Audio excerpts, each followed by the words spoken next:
জাতীয় সংসদ নির্বাচন বর্জনের ধারাবাহিকতায় উপজেলা নির্বাচনও বয়কটের ডাক দিয়েছিল দেশের অন্যতম প্রধান রাজনৈতিক দল বিএনপি। কিন্তু দলের সিদ্ধান্ত অমান্য করে উপজেলা নির্বাচনে অংশ নেয় স্থানীয় পর্যায়ে দলটির বেশ কয়েকজন নেতা।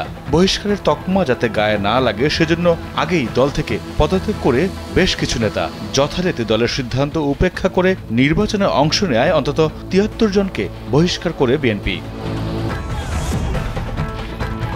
দল থেকে বহিষ্কৃত হল ষষ্ঠ উপজেলা পরিষদ নির্বাচনের প্রথম ধাপের ভোটে অনেকেই নির্বাচিত হয়েছেন উপজেলা চেয়ারম্যান হিসেবে। বেসরকারি ফলাফলে দেখা গেছে চেয়ারম্যান, ভাইস চেয়ারম্যান এবং মহিলা ভাইস চেয়ারম্যান পদে আওয়ামী লীগ নেতাদের জয় জয়কার। ওয়ালটন ফ্যানের অ্যারোডাইনামিক ব্লেড ঘরের কোনায় কোনায় ঠান্ডা বাতাস ছড়িয়ে হাওয়া বদলে নেয়।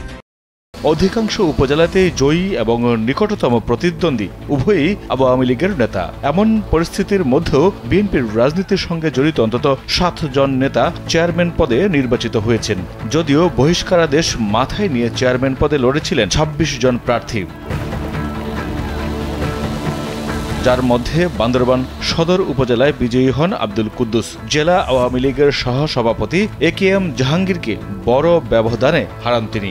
উপজেলা ছাত্রলীগের সাবেক সভাপতি ফারুক আহমেদ ফারুককে হারিয়ে শেরপুরের ঝিনাইগাতি উপজেলায় চেয়ারম্যান নির্বাচিত হয়েছেন বিএনপির আরেক বহিষ্কৃত নেতা আমিনুল ইসলাম বাদশা। চাঁপাইনবাবগঞ্জের ৩ উপজেলা পরিষদ নির্বাচনের দুটিতেই বেসরকারিভাবে জয় পেয়েছেন বিএনপির বহিষ্কৃত নেতারা।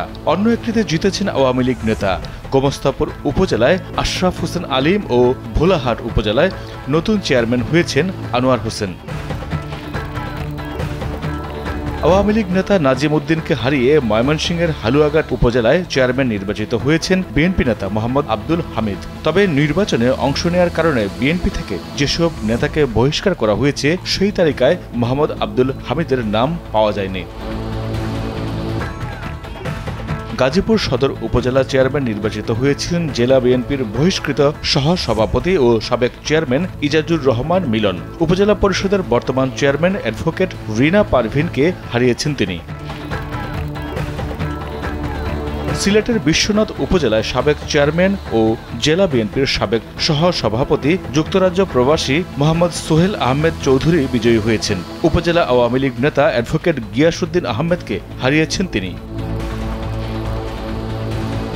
বহিষ্কৃতদের মধ্যে প্রথম ধাপে উপজেলা নির্বাচনে ২৮ জন চেয়ারম্যান পদে, ২৪ জন ভাইস চেয়ারম্যান পদে এবং ২১ জন মহিলা ভাইস চেয়ারম্যান পদে নির্বাচন করেন। এদিকে দ্বিতীয় ধাপের উপজেলা নির্বাচনে অংশ নেওয়া আরও অন্তত ৬৪ জনকে বহিষ্কার করেছে বিএনপি। সব মিলিয়ে এখন পর্যন্ত প্রায় ১৩৬ জনকে বহিষ্কার করেছে দলটি। মাইদুর রহমান রুবেল, কালবেলা।